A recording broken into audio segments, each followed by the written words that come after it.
Kamusta yung mga cancer? Ako nga pala si Paulo at sumobra ako. Sumobra ako sa isa kong sinabi nung huli kong video sa Pinoy Heart Images kung saan nag-react ako sa isang babae sa TikTok na mayroong malapit na Jollibee mascot sa kanyang mukha.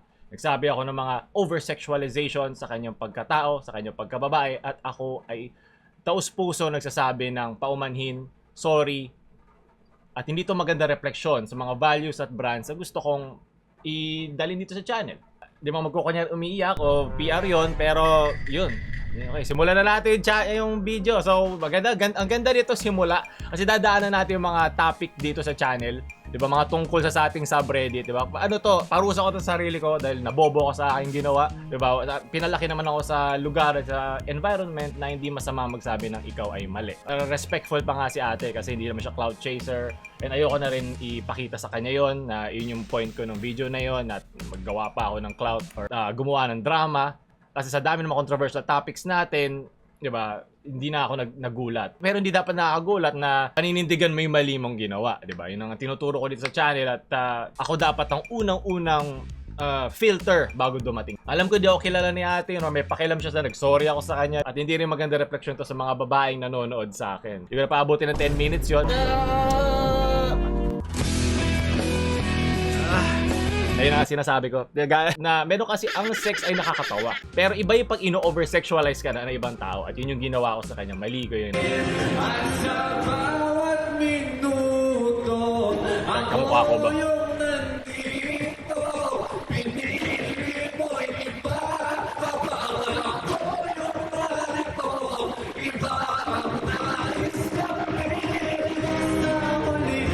Walter Mark lang yan.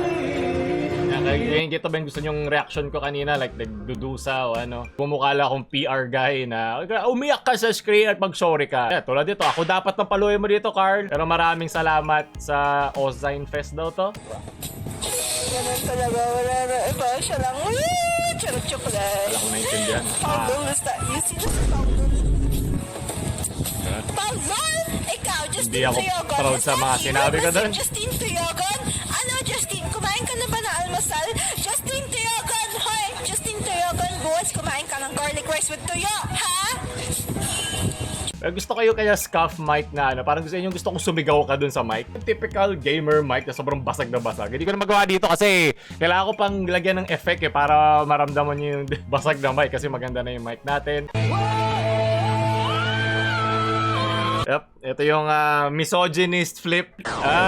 Hindi masarap tong feeling, pero kailangan natin panindigan. Ito yung walk of shame ko. Ito, patotoy ko mali. Ito ang gusto kong magtuos. Yep, kailangan ko nan. Kailangan ko ng dasal ngayon. Kailangan kulang pa ako sa basbas ni Lord. Mga hindi nakakaalam, naalala nyo ba yung edgy era natin, di ba? Yung alos kaliwat kanan na de-demonize, as nadidelete yung mga videos. Yun, mas malalala pa yun, di ba? Pero hindi nun binamaliit yung na sabi ko kay ate, 'di ba? Lahat ng feelings ay valid. Mali ko 'yun, 'di ba? Yung syempre nag-grow up na rin ako, hindi na ako masyado natutuwa doon, pero yun nga minsan hindi ko nakokontrol yung sarili ko for the point na may masabi lang, may mema lang, kumbaga hindi naman rason na marami akong napapanood at naalala ko lang sinabi rin ni ate yun doon sa kanyang TikTok na ayaw na niyang palaki, ayaw na bigyan ng traction yung video na tama naman, hindi naman dapat nabibigyan ng traction ng ganong klaseng pag-iisip. Huwag niyo kasi nagkaroon din naman ako ng time na ako naman yung sinexualize, pero hindi nun tinitrivialize yung pinagdaanan ni ate doon. Ano kasi syempre bilang isang influencer, hindi mo na dapat parang ginagawang big deal yun na parang naalala ko doon sa TikTok vid na yun, tumayo ako, nagkaroon ako ng parang semi-boner, tapos ni-record ni ate yun, tapos alam ko yung feeling na ma-sexualize ka na hindi siya masarap na feeling, nakakasuka siyang feeling, lalo na pag hindi mo naman, wala naman sa mali siya kasi diba nagkaroon din naman tayo ng reacting to TikTok videos na thirsty. So parang expected mo na, ayun, yung parang expected mo na reaction dito ay dapat bastos din, di ba? Yun yung point nun. Hindi na ako gano'n, kaya di na rin ako gumagawa ng gano'ng klaseng content. We grow up, kumbaga. Hindi ko ina-excuse yung ginawa ko, ha. Huwag nyo ako di-defend. Cancel nyo ako, call out nyo kung sa tingin nyo mali yung ginagawa ko. Diba? Gusto ko lang din naman matuto at gusto ko rin mag-grow bilang isang content creator at bilang isang tao. Diba? Ano naman yan kabalikat naman yan diba? Minsan ine-extreme ko lang for the point of the jokes, diba? Of the humor, at minsan lumalagpas at mali pa rin yun. Ang tibay nitong hanger butt yan. flexible at matibay bang ang hanap ko, sinasabi ko sa'yo. Wala, mahina. Hindi mo maiikot yung hanger ko. Huwag akong inaano. Oh, Naalala ko si Lord Cadena sa kanya. Putol na, eto. Kahit ganyan mo pa yung verbs. Oh. Oh. Bakit yung kailangan ganyanin yung hanger? Matibay. Sa ko ba ipapalo? Ano tawag doon? Oh, ano? Flexible verbs. Aray ko! Parang bobo ka naman dyan. Kailangan ko rin mapalo. Oh. Kung ganyan. Today, I wanted to eat a croissant. So I went to a place that Ayoko na sells mag-vlog eh. croissant. And I bought a croissant. And I returned home with the croissant. And then I ate the croissant. Sunod. Inihaw na. Nakatikim ka na ba ng inihaw na cupcake? Super Bilis Food Review Episode 69. Yan. Kaya... Pareho. Kala ko special. Galing sa init talaga yun. Mas yummy! Lami. Mas yummy! Sabi ko lami. Diba parang lami oten ba yun? Kala ko kasi may ibang tawag sa Bisaya. O sa Cebuano man lang yung bibingka. Pareho lang pala. Alam ko bibingka tawag doon. Okay, yung nagko-comment kasi parang tanga ko. That makes your head move. See if this works. Ano? You feel? That makes your head move. Ayoko na. So, paano pag ganun kalaki yung hanger ilalagay ko? See if this works. Kung ganun kalaki hanger ilalagay ko sa ulo ko, walang didikit sa akin.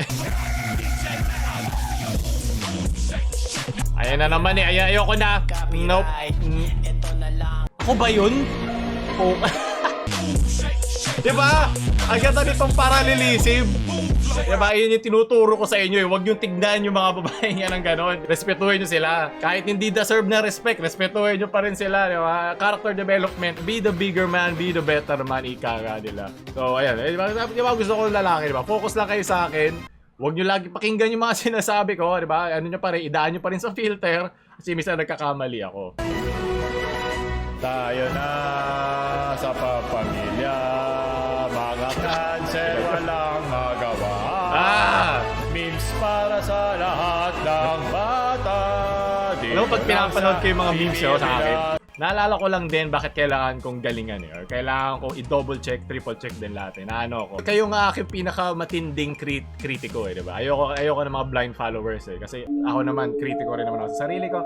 Kaya mga ganito naalala ko nga pala, ang laki na nga pala ng impluwensya na meron tayo. Huwag tayo nakakalimot kung saan tayo galing, ano mga sinasabi natin, di ba? Nakakasakit minsan. Well, okay lang naman masaktan ka. Pero, di ba, you have the right to be offended naman. Naiintindihan ko naman yun. Pero, umover na ako ron. Hindi na siya joke eh. Sumosobra na siya. Literal, sobra na siya. Okay, nice. Nagiging ganito din ako ka-buff. Antayin nyo lang. Well, healthily, hindi naman kailangan. You influence and then you influencer. Mukha ka nga naman tanga, diba? Kaya din ako pag siyempre ini-extrahan natin para hindi boring, in-extrahan natin energy natin. Kaya mapakita pa rin energy mo. Performance level, kumbaga, kailangan pa din. Ito pa, hindi ko to kilala. Basta nakasando, nilagyan mo pa ng salamin. Sino yan? Ay, siya ba yun? Ito ba? Ito sa'yo. Oh my God, naalala ko na naman. Kayo nagpapaalala sa akin to be better. Yung mga nanonood sa akin, boring. Alam ko boring na ako. 5 taon ko na ginagawa, okay? At least nagpa-play, di ba? Pag nagkaroon ng ad, nagpa-play pa rin yung ad. Lagyan mo to ng ad pa. Sunod, ito ba yun? Suko. Munti ka na tumama. Payag ka nung tito. Ano sabi mo sa kanya, Nay? Payat. Sino payat? Payat si Paulol. Payat siya. Sabi nga ng mga bata yan, base. Talaga yun. Payat. Payat ka daw, Tito Pau. Oo, Ano sabi mo sa kanya, Nay? nagkakalaman din ako, antayin mo lang. Gano ako, nag-gym na ako. What the fuck? Itagano. Ayan, taral na basura. Alam niyo, basura yung pinapanood ko eh. So, hindi pa yaman. Nagulat na si ate. Yan, ba't pinanonood sa akin, ha? Pareho kami nung laki ng hangin. Mukhang sumuka na siya. Hindi ko alam meron na rin. Ito rin yung feeling ng babae kanina. Hindi ko talaga i-let go yun. Kaya nasuka siya sa mga sinabi ko sa kanya. And that's valid naman yun. Walang mali doon sa kanya reaction. Filipino version. Well, ayun na nga. Pareho rin kami may issue eh. Ayoko maging PewDiePie ng Pinas, okay? Sigurado ako pati iba mga influencers na nandyan, YouTubers, ayaw rin yan. So may sarili silang gustong gawin para sa... Huwag tayo compare ng Filipino version. Paulol, Bela. Kaya sa dami na dadaanan natin, di ba? Na nagagatas. Ayan na. Nakikita ko yung mga commentary channel sa Paulol! Nahuli sa drama. Okay lang. Deserve ko yan. Diba? Ang hipokrito naman natin kung hindi natin ko-call out sarili natin, ang ko-call out nga tayo ng mga taong yun ang ayaw natin ginagawa, diba? So, tama lang naman. Yung sinasabi ko, Frain, ano ba? Okay lang sexual, pero wag natin sexual. Okay lang, hindi naman totoong babae to. Di ko lang, binabait nyo ako, kakasorry ko nga lang eh. Morning wood, I'm sure yung mga ibang first time tayo makita, ito lang yung tingin sa akin. At rightfully so, deserve ko naman dahil parang puro titi lang iniisip ko, di ba? Puro kabastusan. Ay, pumasakto na lahat. Nabibigyan natin ng ibang context itong mga sinesend nyo sa akin. Pero maraming salamat, Jaiby, influential YouTuber in the country. Wow, talaga? Hindi ako naniniwala na mas mataas pa ako kay Alex G. At paano niya nakukuha to?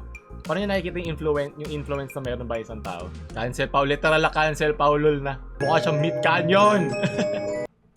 You have to say so. Maigi! Natututo ka na.